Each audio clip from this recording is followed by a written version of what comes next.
transforming musical linguistic objects, health machines.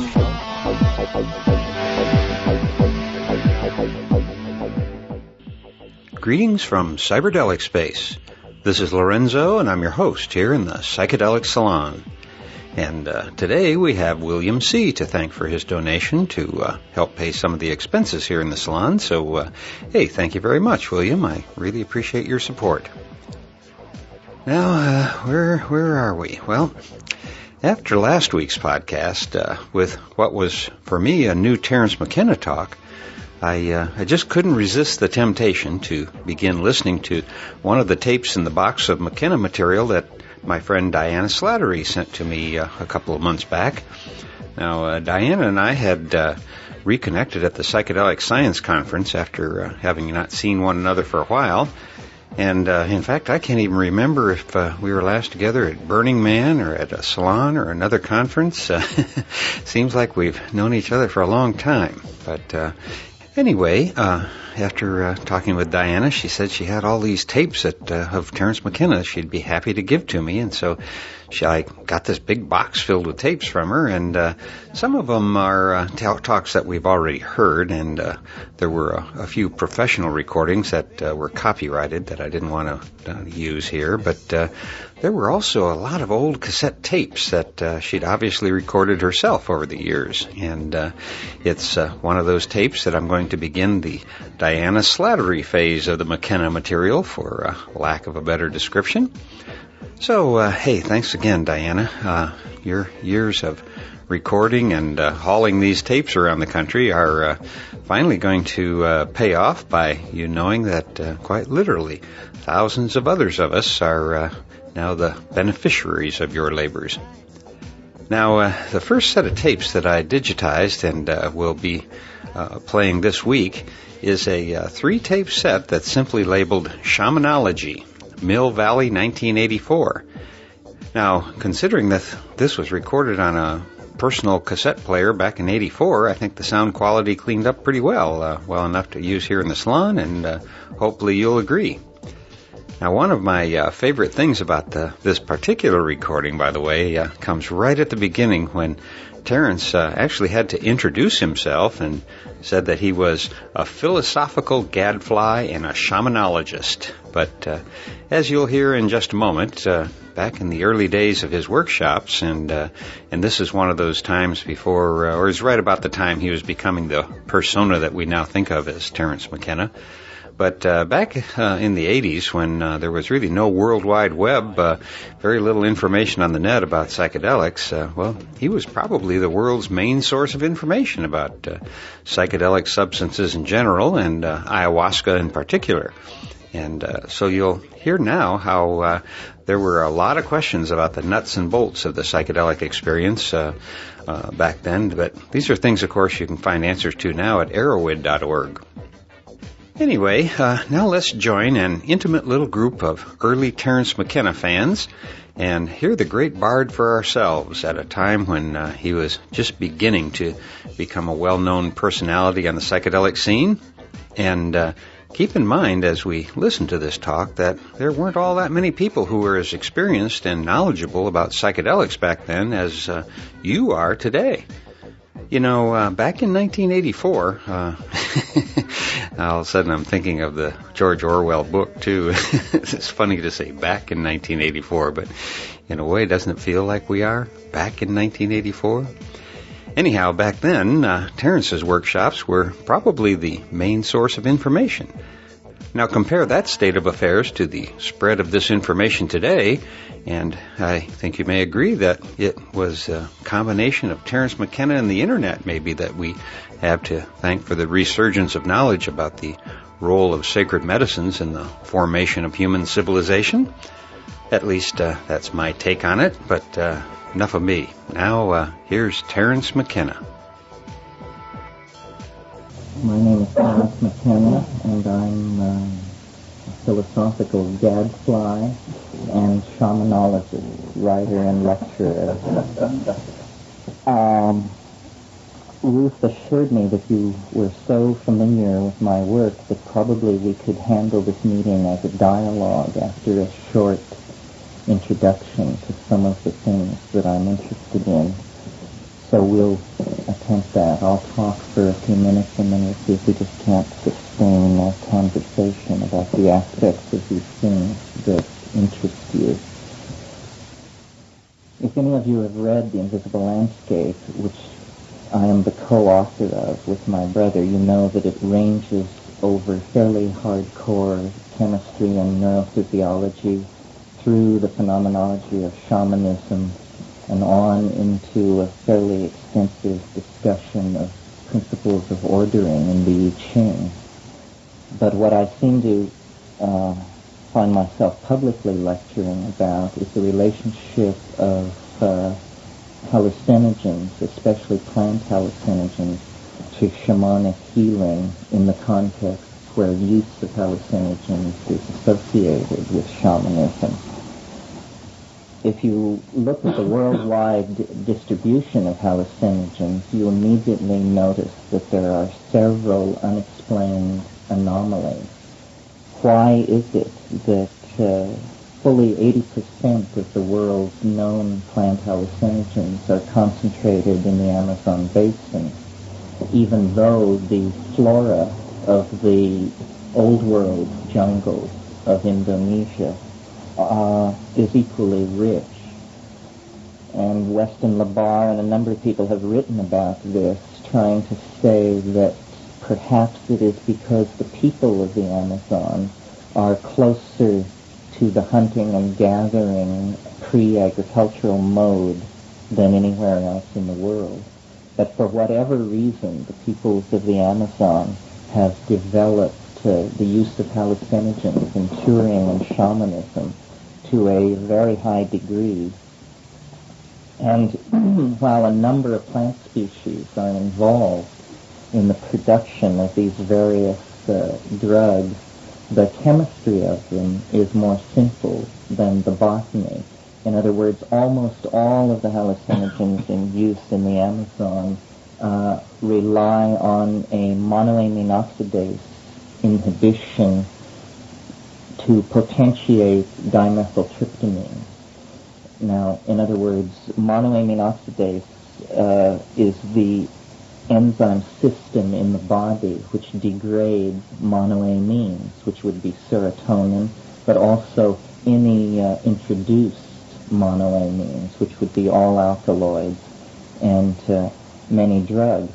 When the monoamine oxidase is inhibited chemically, it can no longer do its job of deactivating these compounds, and consequently you get an accumulation of them at the synapse. And this is thought to be the mechanics by which the hallucinogenic experience is induced with these drugs.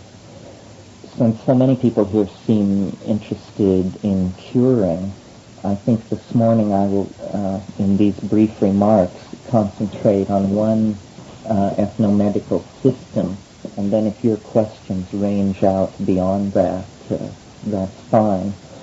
But I want to concentrate on this one ethnomedical system because part of what I am trying to do is to get researchers like yourselves to look more closely at this. There are a number of unanswered questions. In fact, I would say more is not known than known. The system that I refer to is the endemic use of ayahuasca throughout Bolivia, Peru, southern Colombia, portions of Ecuador, and Brazil. Very briefly, ayahuasca is a combinatory drug made out of the boiled leaves and stems of a malpighiaceous woody climber called Banisteriopsis caapi, a huge woody vine that sometimes reaches 200 meters in length in the jungle. And it is boiled to make a hot water infusion, and then to this is added a small amount of the DMT-containing leaves of some other plant, either Diploteris cabarena or Secotria viridis. Now, my brother has just finished his work toward the PhD at the University of British Columbia, and much of what his thesis consisted of was looking at drug and plant samples that we collected in the Amazon in 1982 when we went down there.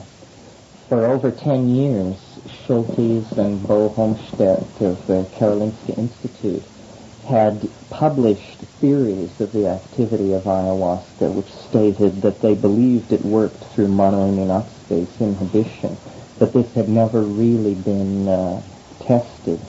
Now it has been looked at in the laboratory and essentially confirmed that this is precisely what's happening. And it's a very interesting comment on ethnomedicine, because unlike peyote or Amanita muscaria or the psilocybin mushrooms of Mexico, ayahuasca is a combinatory drug. It is prepared. It is not simply picked and eaten. So as a consequence of this, it can be made either well or badly. And as a consequence of that, the personality of the shaman becomes far more important in the ayahuasca cults than in the cults that revolve around the use of plant drugs, where no preparation is involved. Now, at the beginning of this, I mentioned that all the hallucinogenic drugs of the Amazon are based on this tryptamine beta-carboline interaction. What we were doing in 1982 was looking at a much more endemic and restricted drug complex, which is, for over 30 years, there have been persistent reports in the ethnographic literature that there was an orally active DMT drug, which was very interesting to pharmacologists because there's large amounts of monoamine oxidase in the human gut, assumed by evolutionary biologists to be there to degrade potentially dangerous or toxic monoamines that might be taken in through the diet. So it's very interesting to pharmacologists to hear that there is an orally active DMT drug, because it flies in the face of pharmacological theory. It should be impossible.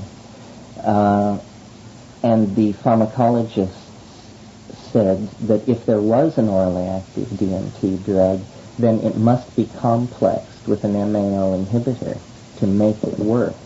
So what we were doing was going down there and visiting various shaman in various places, persuading them to make the paste for us, making voucher specimens of the plants that went into it, and then taking the voucher specimens, the pickled material, the air-dried material, all of this stuff back to Canada. And our assumption was that we would pretty much confirm Homestead and Schultes' assertion that this drug also worked by monoamine oxidase inhibition. It now appears not to be so. It also appears to be, there are questions about the composition of the drug. The people who used this drug were disrupted in the 1930s. There was a dispute between Colombia and Peru, and when the new boundary was drawn, these people felt they were in the wrong country. They felt Peruvian, but they ended up on the Colombian side of the line. The Putumayo River was set as the new border, and they undertook then a kind of exodus in which 10 to 15,000 of them moved about 100 miles across the Putumayo River to the present center where they're located. And in that process, we believe that the knowledge of the drug was severely compromised. The reason for this is because samples of the drug that we collected north of the Putumayo River in 1971 actually did show the presence of beta-carbolines in them. But samples prepared below the Putumayo River had no trace of beta-carbolines in them, and in fact, in bioassay, seemed, that means when we took it, seemed either inactive or toxic. And it's well known that the trees from which this drug is prepared is also the source of an arrow poison. And in fact, among the Yanomamo, if the men are on a hunting expedition and they run out of the supply of the drug, they are persistently reported to scrape the arrow poison off their quill arrows and to sniff that. So what exactly is going on is not clear. I think we took turns doing the bioassays with the drugs in Peru, and I think my brother got the most powerful and frightening sample, and it sounded from his account like a paralytic poison. He felt numbing, which began around the lips and proceeded down his throat. His breathing became very shallowed and labored. His mind was racing, but he couldn't move. There was no eidetic or hypnagogic imagery. There was simply a massive sense of respiratory depression. And when he recovered from this and questioned the shaman who had made the drug, his only comment was that it does take getting used to. But I'm not sure that we'll repeat the experiment. So I mention that because here is an unsolved problem. We took the best suggestion of the generation of researchers ahead of us and went to the Amazon and ran their suggestion to ground, and it appears their conjecture was incorrect. These Varrola-paste drugs don't work through MAO inhibition. So here is the continuing unsolved pharmacological problem, which if any of you find yourselves doing field work in the Amazon, this is one to bear in mind. The ayahuasca complex that I mentioned earlier is much more accessible and in fact is perhaps the most widely distributed psychedelic drug-taking complex in the world. It involves millions and millions of people who on a regular basis, approximately weekly, gather together, usually in windowless corrugated roofed sheds, and the local ayahuasquero, and in these areas ayahuasquero and shaman mean the same thing, he leads the group in the taking of this drug. And a number of people come to these sessions because they have medical or psychological problems. There is no distinction made. Many people come to these sessions out of curiosity. A certain percentage come with the attitude that they're going to take a psychedelic drug. In other words, that this is a visionary experience. And this phenomenon of taking the drug is completely embedded in the people's lives, and very, very efficaciously so. They call it la purga, and in fact harmine, the main monoamine oxidase inhibiting constituent of ayahuasca, actually is a strong anti-worm remedy. And this is important and definitely gives the people taking ayahuasca an adaptive leg up on everybody else, because intestinal worms are an endemic problem in these areas. And I believe there's no question that if you're taking ayahuasca every couple of weeks, you're probably staying fairly free of this.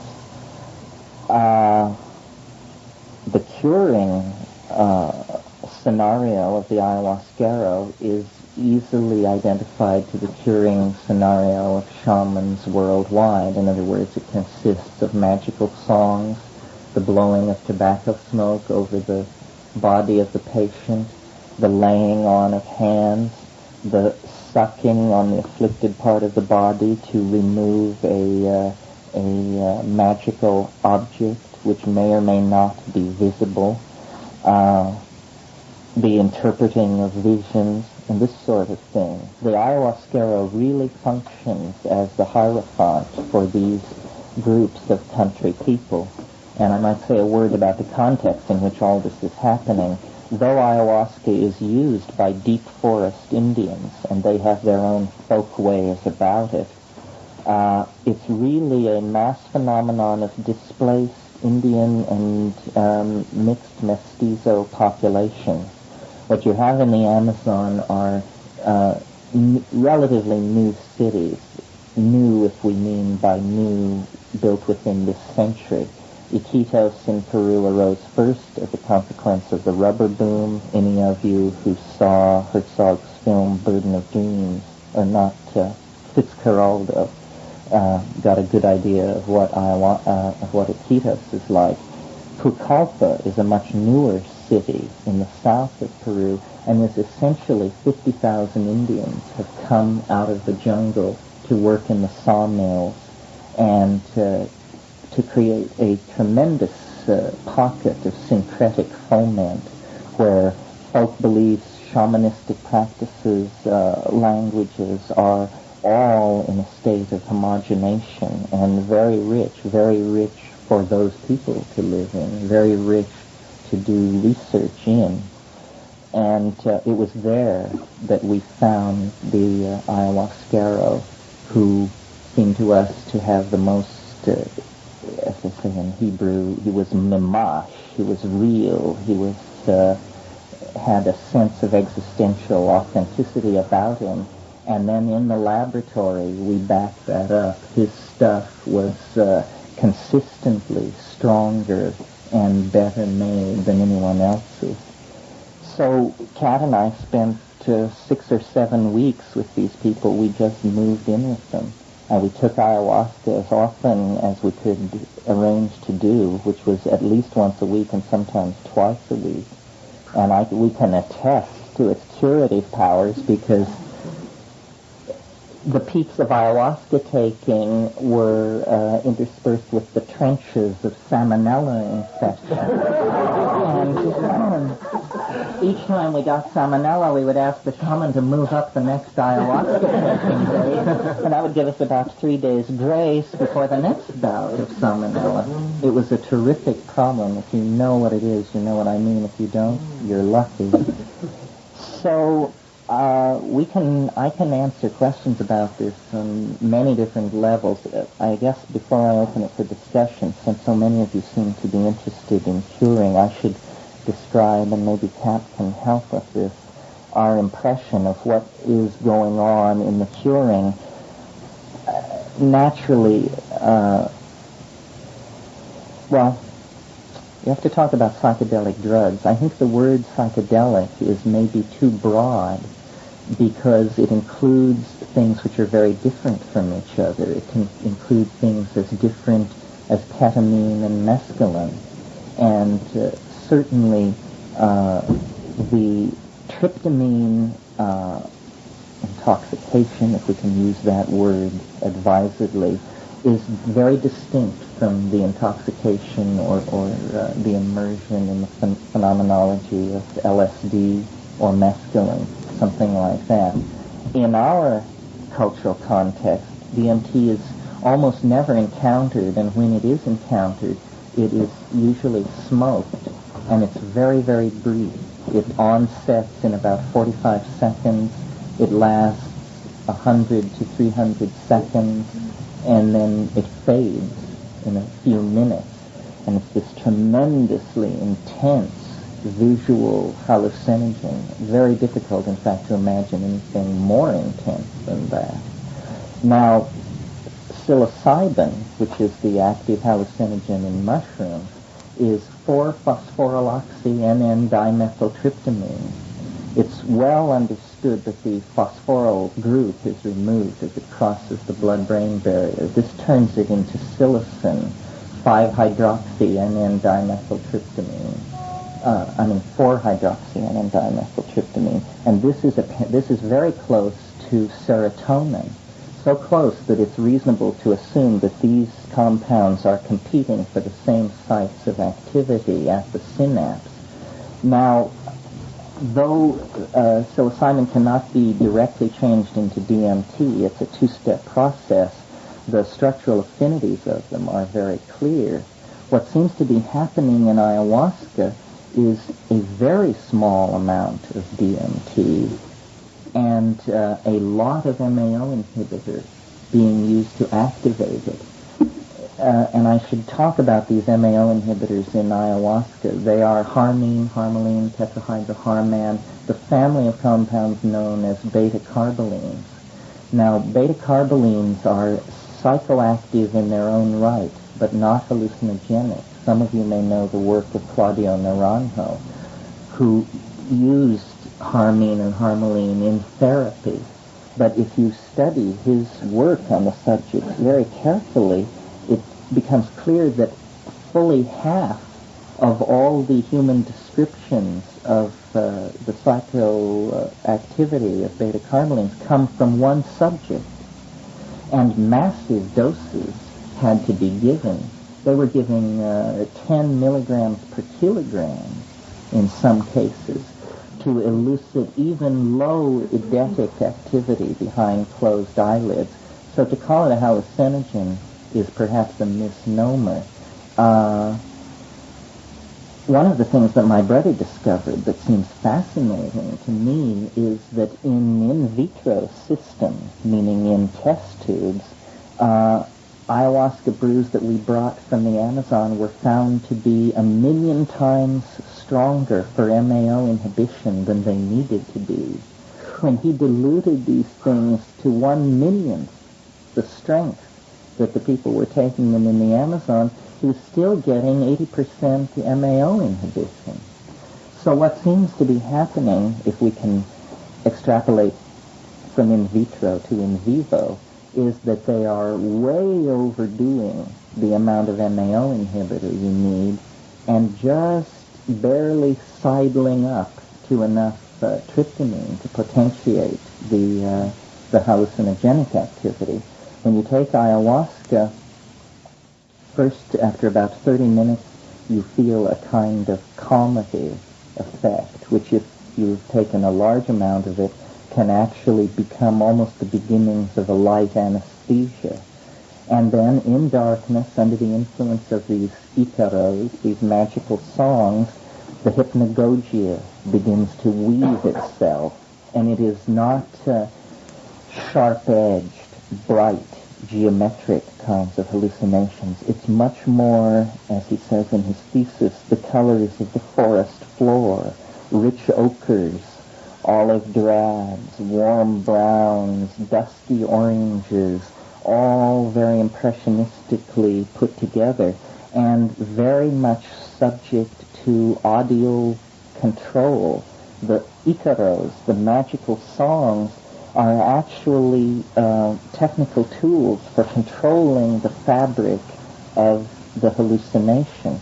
And this is very interesting to me because, as some of you may know who have heard me lecture before, I'm interested in the effect of these things on the language centers and the relationship of visual modalities to spoken modalities. And definitely this is what's happening in ayahuasca. The songs are being used to control the visions. Perhaps this is what's happening in peyote circles as well. I don't have great familiarity with that, but I do know that there's great stress on attaining these magical songs, which are not produced from the ego. They are spontaneous outbursts of linguistic order that affect the visual cortex and control the fabric of the hallucinations. And the shaman can use this to, in his own language, to look into the body. He can see into the body, and I would say of ayahuasca, it's the most, I don't want to say health-oriented, but it's definitely somatically oriented. You feel how you feel on it, and you see into yourself, and you can actually direct energy in a visual way that is way more intense than mere metaphor. And if a person such as myself can do this, you can imagine someone who's given their life to manipulating these states, how intense it must be. and they see into the body, and they direct sound into the body, and by this means energy blockages can be broken up, diseases diagnosed, psychological conditions addressed, all kinds of things go on. And our attitude in looking at this was not the attitude of representatives of a superior culture studying the quaint folkways of preliterate peoples. It seems very clear that this healthcare delivery system is very effective, perhaps more effective than our own, especially in the treating of psychological disorders, of which there are a number in Peru that only these populations are subject to. I am not an anthropologist or a sociologist and not particularly interested in phenomenological descriptions of these things. I really believe that there is a potential impact on our own society from all of this, that if we could understand what was happening, we would have a much better chance of being able to orient our own healthcare delivery systems to be more effective. A friend of ours, an anthropologist who lives in Finland, Louis Luna, who showed his film in Vancouver last year, he is completely convinced that the real mastery of ayahuasca lay in following a very rigorous diet, which the deep forest ayahuasqueros use. And this may be true. I mean, definitely beta-carbolines are endogenously produced in human metabolism. So are beta-carbolines. So are tryptamines. And the peculiar diet in the Amazon anyway, which is high starch, low protein, high sugar, very few green vegetables kind of diet, may predispose these people to accessing ayahuasca more easily. Kat had no trouble getting off when we were being dosed down there. I had more trouble, and I think it was simply a matter of the ratio of the compound to body weight. I was definitely the largest person in any of these sessions, and the same amount is doled out to each person, and you're not in a context where you can say, I'd like to take more, please. You just have to go with what's going on. But we also, our informant prepared several bottles of ayahuasca for us, and in a series of experiments in the United States, when we got back, we verified that it is not only a hallucinogen, but it can be a terrifyingly intense hallucinogen if errors in dosage are made. It can be, I said after I made my error of dosage, I never hope to be more stoned than that. So that's what I offer to you as interesting, perhaps to you in your own field. You must be aware that I have other wrinkles, the extraterrestrial angle, the end of history angle, several different things. But all of these things were inspired by our belief that these Amazon peoples have a technology for exploring the modalities of the unconscious that is centuries ahead of us. I mean, we are at the very beginning of exploring the unconscious. The Freudian and Jungian models, which you can think of the Freudian model as embedded like a black dot in the center of the Jungian bullseye. Each theory of the unconscious claims more and more territory as its own. But what I have become convinced of from using these hallucinogenic drugs is that the major portion of the unconscious has very little to do with human beings. It is simply a modality, an interior landscape, and large portions of it are not human. You could almost make the cybernetic metaphor of ROM portions of the unconscious. ROM stands for read-only memory. This means that if you have a computer with read-only memory, you can read what is in that section of memory, but you cannot change it or input into it. And I believe there are read-only portions of memory that no human being has ever inputted into. So they bear no trace of humanness, but they can be contemplated. And this is the idea of the alien other, a tension that appears in modern society. It has appeared before, for instance, in Hellenistic society. As techniques are developed for exploring consciousness, these transhuman, non-human dimensions slowly come into view.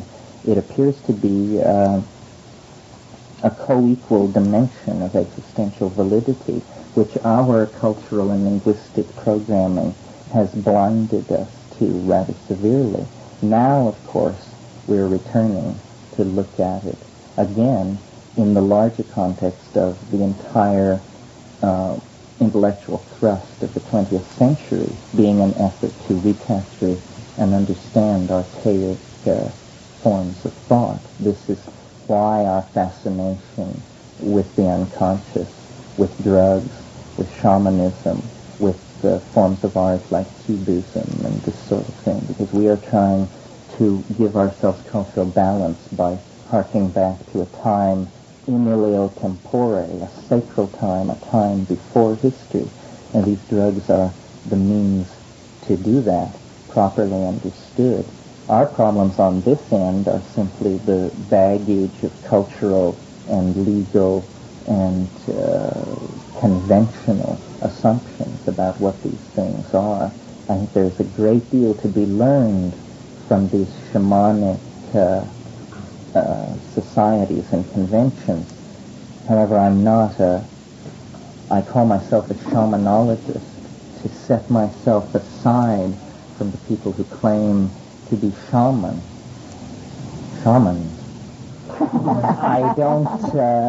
I think that there's a great deal to be learned from shamanism, but that there is a great deal that can be extrapolated from it, that we need to create our own shamanism, and that we will. When you're sitting in these cult huts in utter darkness with people vomiting and singing and undergoing these things, and you are still trying to perform the eidetic reduction, still thinking about Husserl and Heidegger and Heidegger, you realize that your mental insides are too different to ever stand in their shoes. You have to make your own shoes. So let's talk about all this. But then you said that mushrooms are metabolized into tryptamine-type substance. I wasn't clear as to... No, well, either I wasn't clear or you misunderstood me. What? Mescaline, which is the active constituent of peyote, is not a tryptamine. It's a kind of amphetamine. Oh, no, I meant mushrooms. Mushrooms. Psilocybin is an interesting compound. It is the only substituted indolethylamine that occurs in nature. So it's unique. And in another context, this is one of the reasons we were led to suggest that it might be an extraterrestrial gene inserted from the outside, because you just don't get single instances of a compound occurring in organic nature. Serotonin, for instance, which is very closely related to psilocybin, occurs in everything from planaria to man. It occurs virtually in all known living systems. Psilocybin only is known to occur in a very limited number of fungi. It is a phosphorylated tryptamine. The tryptamines then that occur in the varrolas, in these trees used to make the paste, or in the admixture plants of ayahuasca, these are not phosphorylated tryptamines. These are things like N,N-dimethyltryptamine itself and 5-methoxy-MeO. Yeah, the phosphor group is stripped off. No, it was never there in those cases. No, I mean in the case of mushrooms, yes, it's stripped off, it's metabolized. So, is the end result of subjective experience similar between psilocybin and ayahuasca? Yes, they're very, very similar, with one exception, I think, maybe more. The major difference is that unlike psilocybin has one very curious property, which is that it seems animate.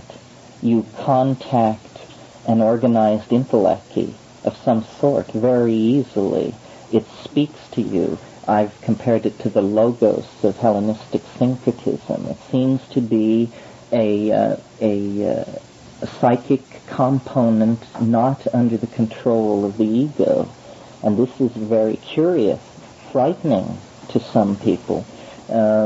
When I was with Albert Hoffman at that Entheogen conference in Santa Barbara, I asked him, he discovered LSD and he characterized psilocybin, and I asked him which he preferred to take, and he said he preferred LSD, and I said, why? And he said, there's something too animate about psilocybin, and closer questioning showed that this was unsettling to him. It's too much like the orthodox notion of madness.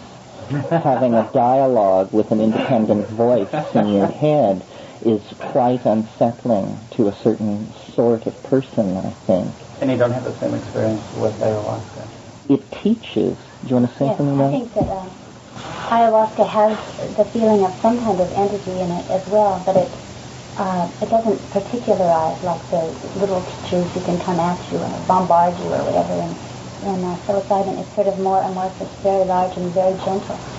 And so I had experiences where, I think Dennis did as well, where I was led through the forest by someone so much bigger than me that I couldn't see him or her, but taught about the plants along the way in the jungle, what they were. Or once I saw a huge hand dangling above my head that was all black with jewels in the crevices, and it's that kind of entity, not frightening though.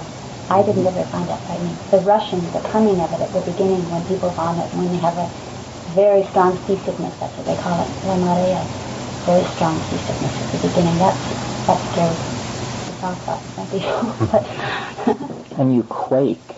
And they seem to encourage that. For instance, this shed where we would do it had a corrugated roof and no windows, but it was up on short stilts. The shaman would stand up and put his hands in front of him and tremble, and he would transmit this trembling into the floor and shake the entire building. And several times, the protocol is when you feel that you're going to vomit, you just go outside and vomit, and people are coming and going all the time. We didn't vomit that much, which was very puzzling to them. They really stress vomiting, and they identify the vomiting with the purgative effects of it. And when we would not vomit, they'd say, oh, you must live very cleanly, you must be in very good shape. But actually all that was happening, I think, was that we were following the rules they laid down, and they were not. Like they would say, never eat pork before doing it, don't eat anything for 6 hours before doing it, no salt, no alcohol, and we would do this and be fine, and they would just be even the shaman pigging out 10 different ways and getting sick. But the entity in ayahuasca, it teaches by showing. The visions teach. The thing in psilocybin is much more puzzling. It's a haranguer. You actually have, psychic arm wrestling with somebody who wants who loves controversy and rhetoric and is well able to express itself and present itself. That's a very puzzling thing that could lead one far afield if you sought a reasonable explanation. So those are the major differences, I think. Ayahuasca lends itself to be a better healing drug than psilocybin. Because it is gentler, because you can still communicate with the other people. It's very close. It's like this number of people in this smaller space, and it can flow back and forth, whereas psilocybin, if you've experienced it, it just sort of blasts off, right? So maybe you can do personal healing on psilocybin, but collective healing, I think ayahuasca is really, it's very beautiful. It's very earth-centered. Even taking ayahuasca up where we live in Sonoma County, immediately as it comes on, it's about sunlight on brown water, huge twining, in other words, it creates the jungle. It is the jungle in some strange way. The psilocybin entity is Gnostic.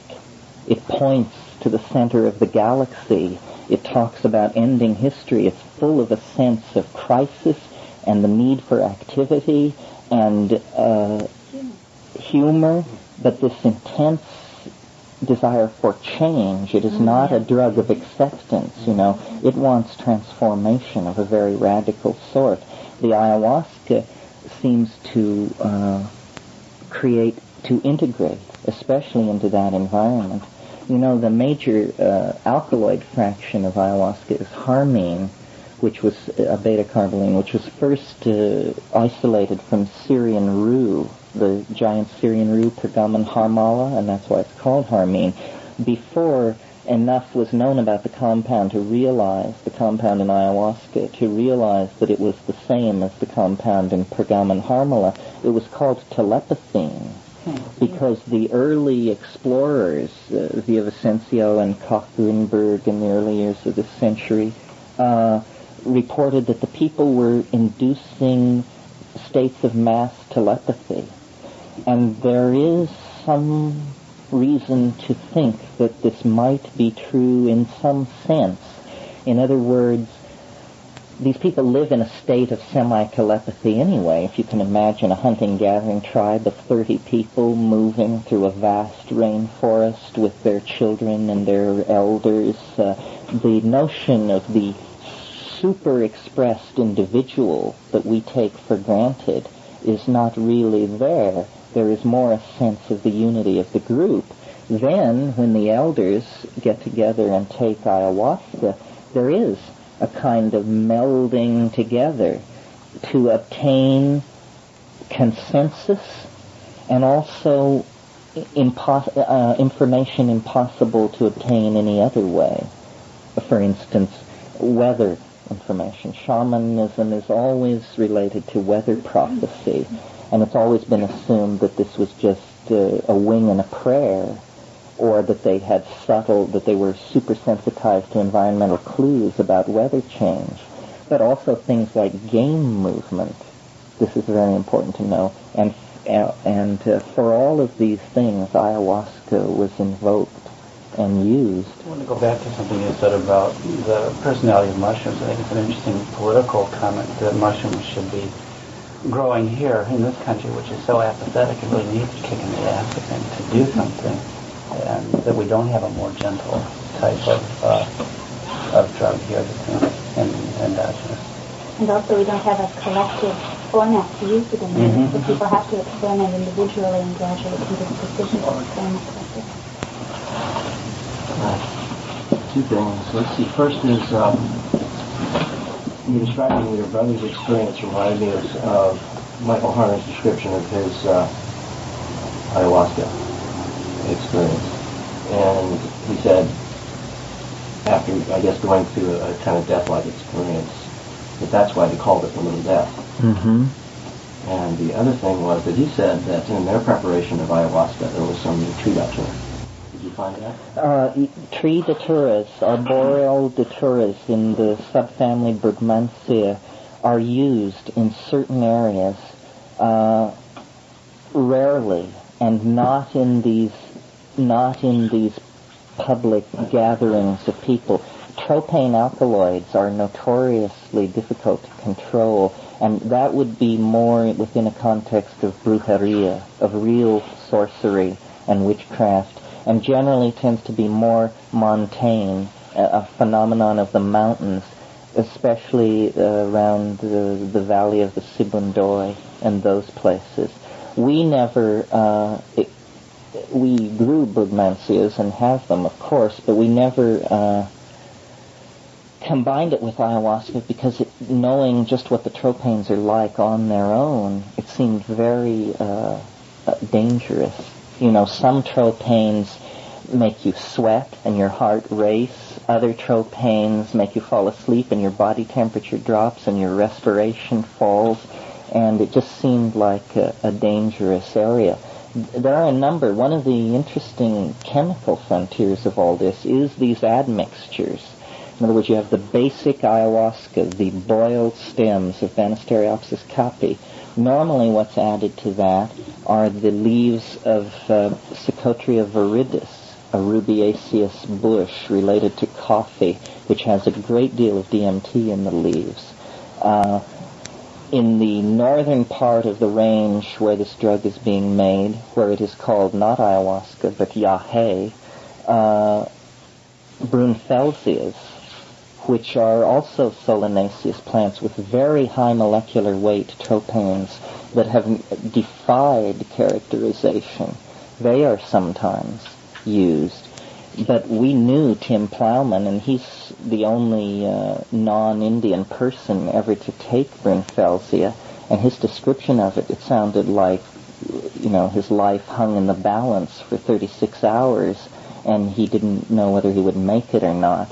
So we didn't go too deeply into that. What we did do was we always asked our informants what other plants are sometimes used in ayahuasca, and they would usually name them, and we would collect vouchers of 9 unusual admixture plants that we collected. Only one, a menisperm, which is this very small family of plants, a menisperm, Arbuta grandifolia, was definitely alkaloid positive, and there's more work to be done there. But this technology of admixtures is very interesting and not well understood, and that kind of thing could be worked out up here in the laboratory if you could get and grow all these things. Also, there are vast areas where the question of admixtures hasn't really been asked yet, right? That's right. Places where people could go and That's right. investigate and And Andy Weil was saying that he felt that the significance of the admixtures had to do with the synergistic effect of the multiple alkaloids, and that it made an incredible amount of difference to the person who was going through the experience. Yes, well, that's a weaker way of saying what I said. I mean, ayahuasca is not effective without an admixture. It's an odd experience, but it's not an effective trance-inducing compound or visionary compound without an admixture. You have to have it. Could you contrast what you've been saying with the muscat? Amanita muscaria? Well, that's an entirely different situation. For those of you who aren't familiar with it, I'll review it briefly. Amanita muscaria is a mushroom that has a mycorrhizal relationship to birch trees that is distributed throughout the world at altitudes above 5,000. Well, no, actually it occurs at sea level too. But anyway, it is highly variable, both geographically and seasonally. And in Siberia, in the Amur River Basin, the Yakut shamans and a couple of other tribes have utilized this for a long, long time. Gordon Wasson wrote a book in which he tried to suggest that Amanita muscaria may have been the basis of the Vedic hallucinogen soma.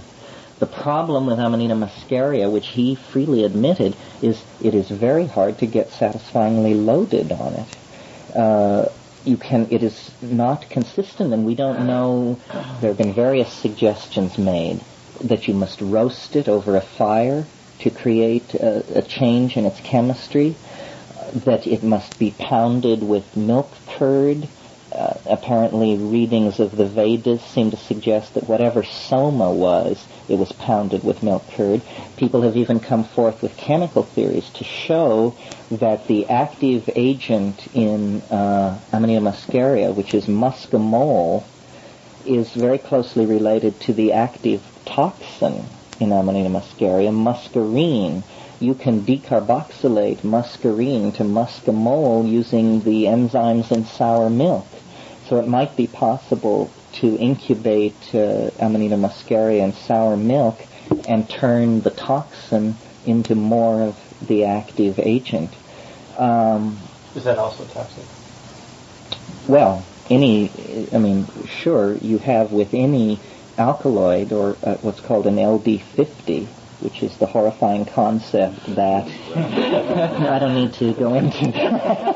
Well, one thing on other mushrooms, often the specific reaction of the person relates to their own biochemistry, and especially what they've eaten within the last 48 hours before you ingest it.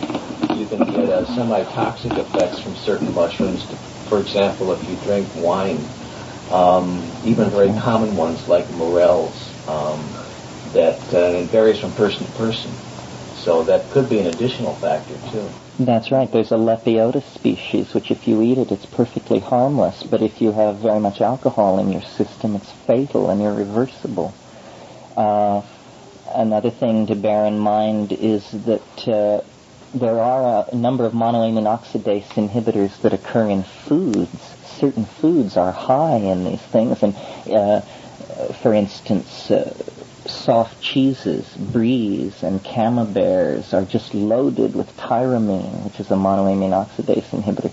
This is why certain antipsychotic drugs, this is an admonition that they must not be given, and I think it would be murder to take ayahuasca on top of a typical diet of camembert and brie. Fortunately, these things are unknown in the Amazon.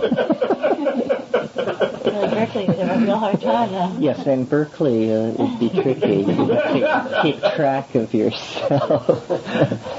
But I definitely felt when we were in the Amazon, the diet is so strange, and you cannot avoid it because everything you carry in goes on your back or on the back of an Indian who you are paying, and it may not seem like much, but over days and days.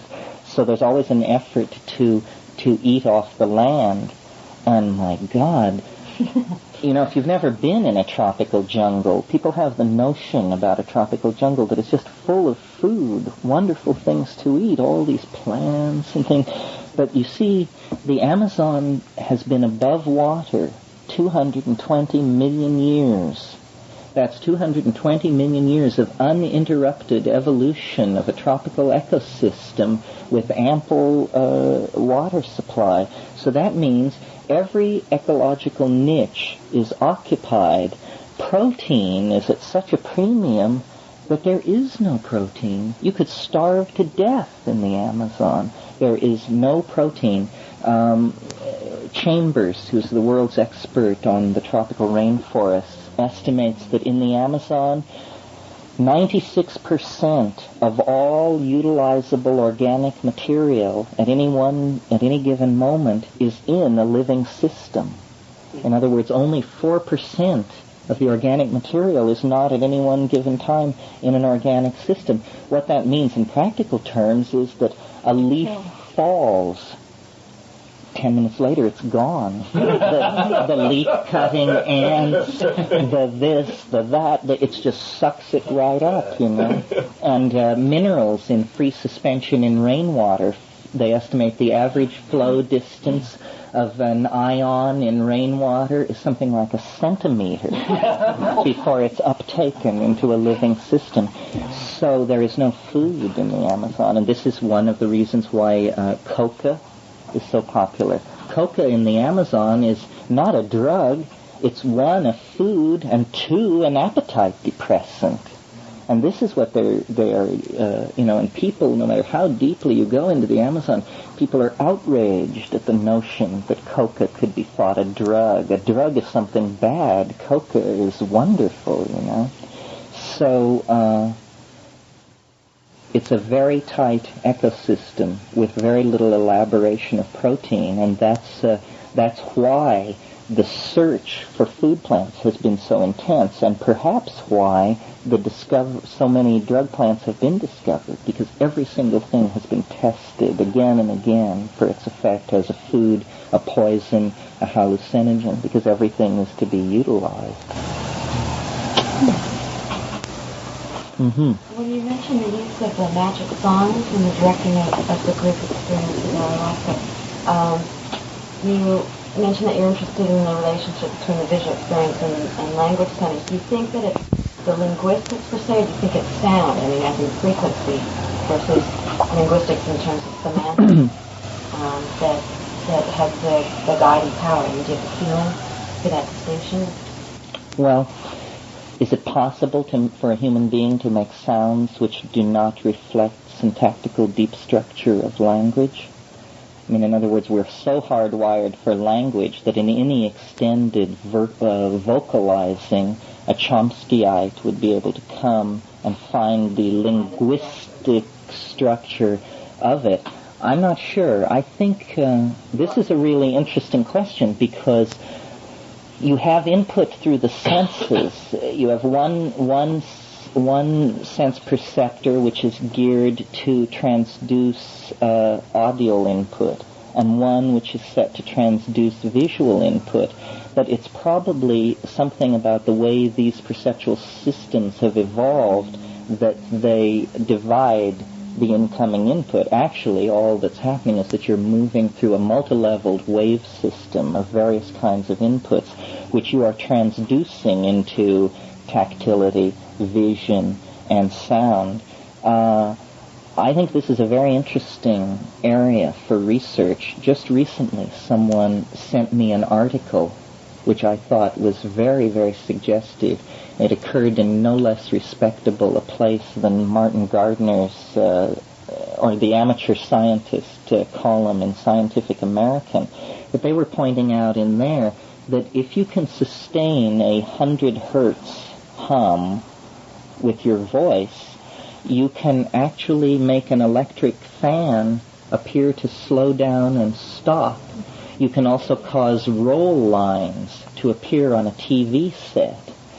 Now, what exactly is happening here? It isn't that the fan slows down or that the roll lines appear on the TV. The scientific explanation which they put forth was that a well-sustained 100 hertz hum actually vibrates your eyeballs so that they become like strobes, and you can freeze motion, and you can slow things down and start them up again. So other people aren't able to perceive it? No, other people don't perceive it, but you perceive it. And there were anecdotes about airplane mechanics who can look at a spinning propeller and tell if it's flawed by jerking their head back and forth very quickly. And this is very interesting because here is a way to use your voice to control your visual input and to actually gain secret information. If we had written a secret word on that propeller, you could win bets in a bar So I think this needs to be looked into. What can we learn about the world by subjecting our bodies to different kinds of self-generated vibrations? And, without the backup of someone like Martin Gardner, I'm sure people would dismiss a rap like that as pure fancy, utterly preposterous. The guy who wrote the article said it was very hard for him. He didn't have perfect pitch. It was very hard for him to maintain this 100 hertz hum. So what he did was he got a wave generator which would perfectly generate the hum, and then he modified a football helmet so that he could strap it to his stereo speaker. So he would rest his chin on his speaker, run this thing up to 100 hertz, and then stop the motion of the fan. Well, this is just an example of peripheral human abilities that we have not explored. I'm sure you all on LSD have experienced the time smearing effect of motion, where you move your hand and it just leaves it hanging there in all of its stages.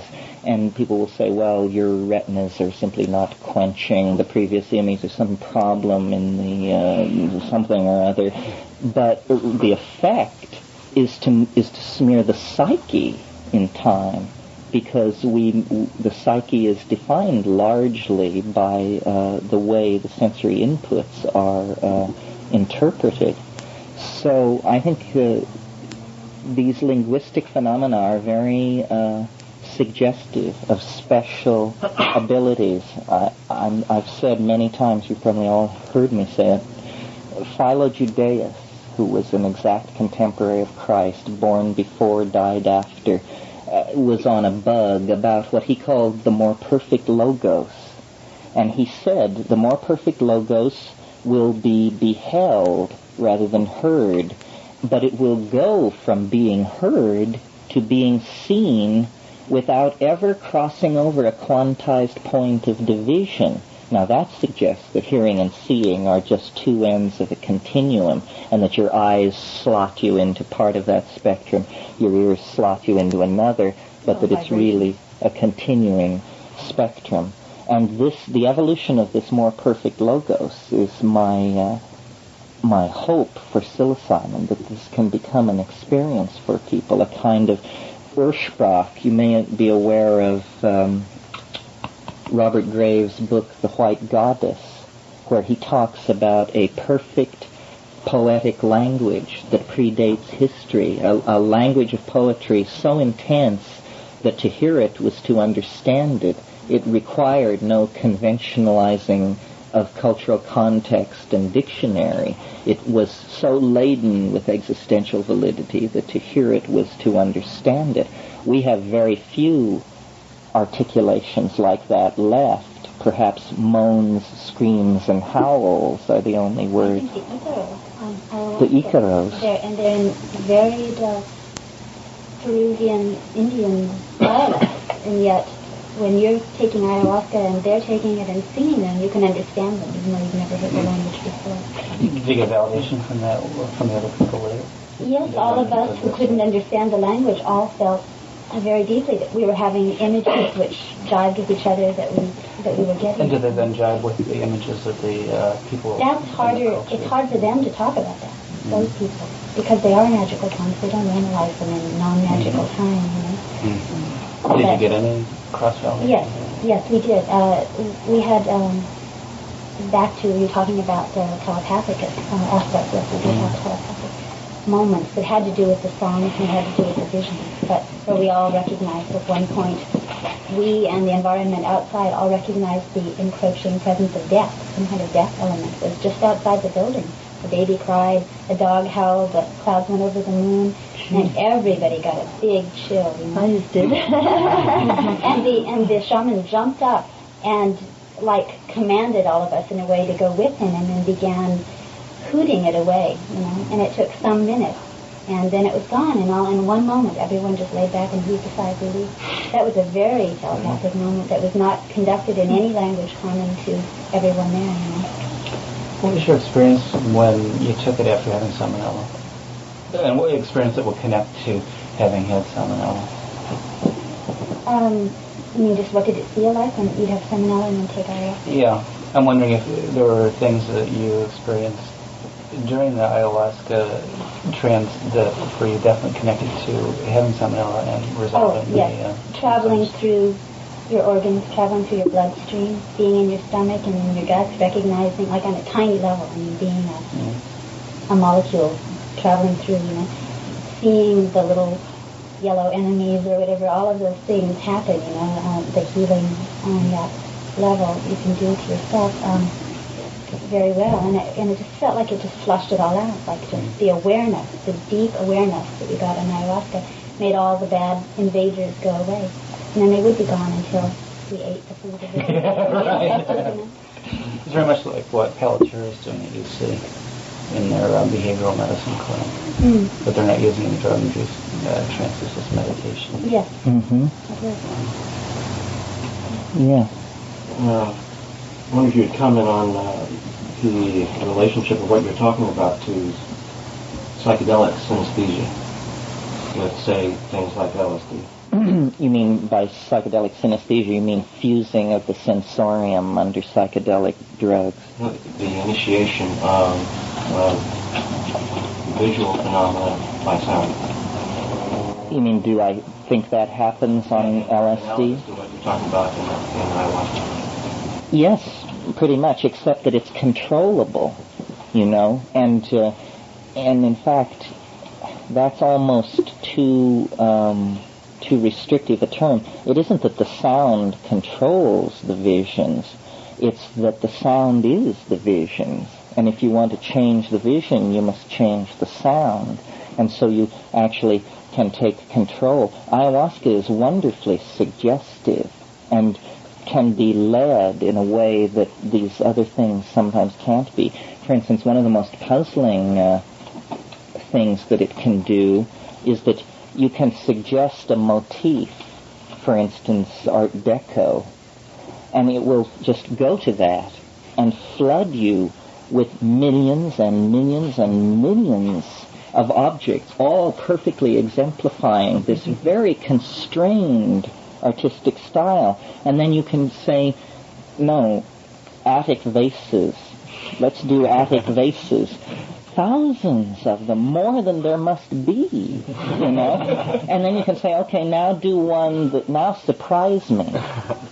And it will produce an equally aesthetically coherent stream of images that are not referent to any historical period. So then this raises questions, what is fashion? What is style? What are these collective image systems which come out of nowhere, gain great power, and then fade away?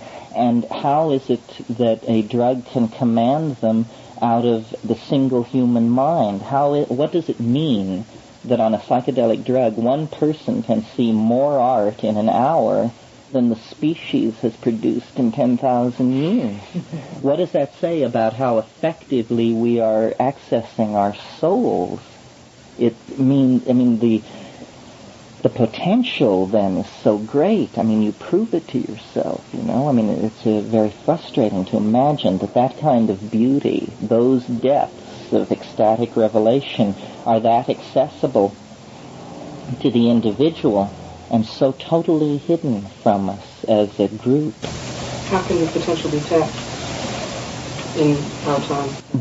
By evolving language, by recognizing that reality is created by language and no longer accepting the natural evolution of language, but actually going to work to evolve language ever more rapidly so that we can communicate these modalities.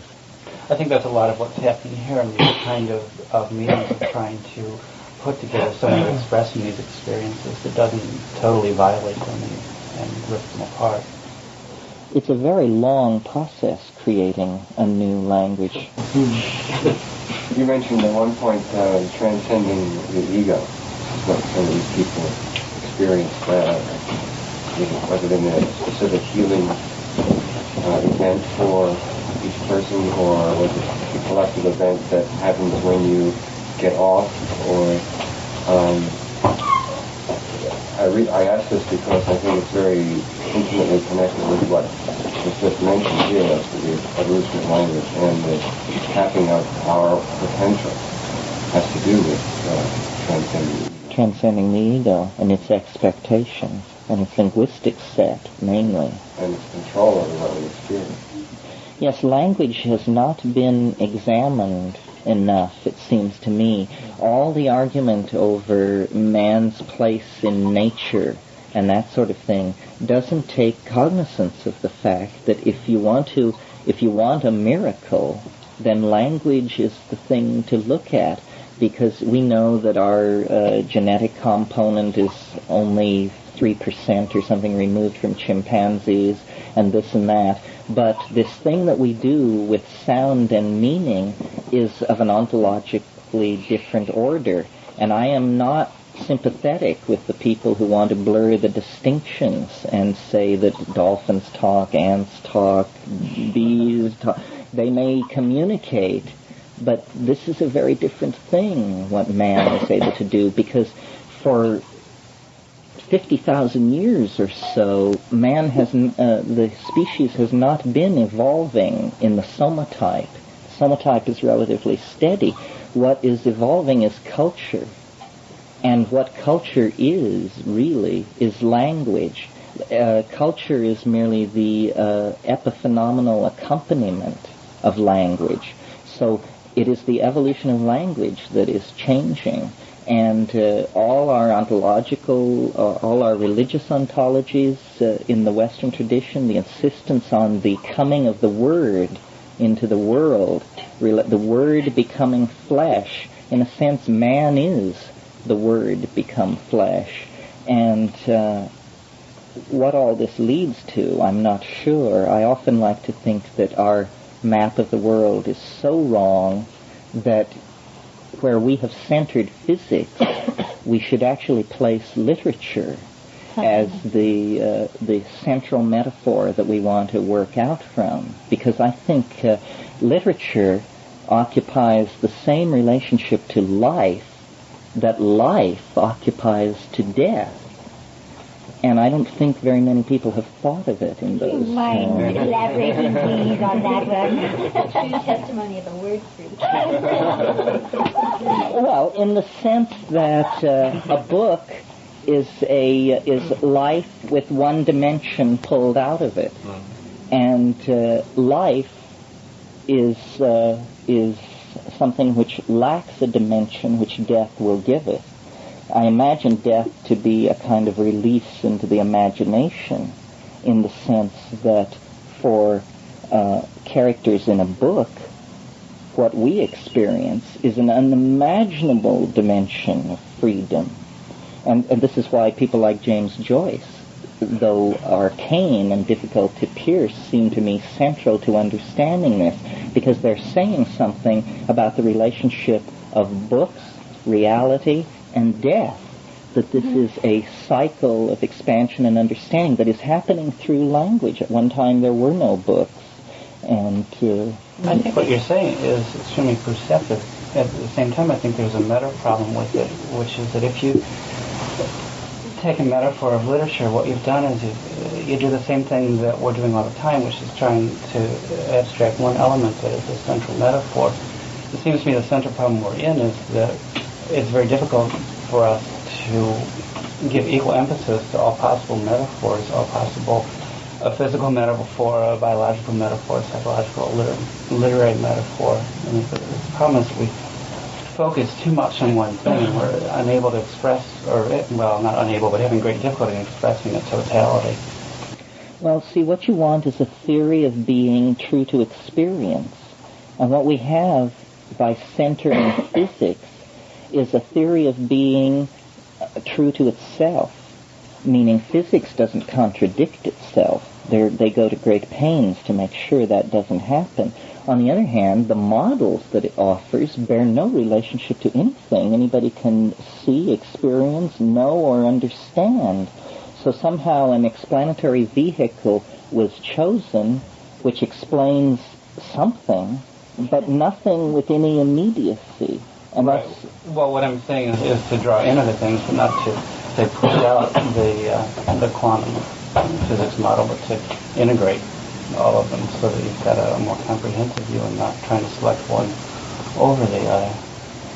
Yes, but you want it to be true to experience. Yeah. And the entire set of objects manipulated by physics are unseen, unknown. I mean, to take as simple an object in physics as the electron, it seems more remote than the resurrected Christ to me. And yet by invoking those notions, we then created them, to try and find further and further particles. We created more them. and more. That's right. But do these new creations then reflect back on experience? Do we learn then to be better people or more at ease with ourselves?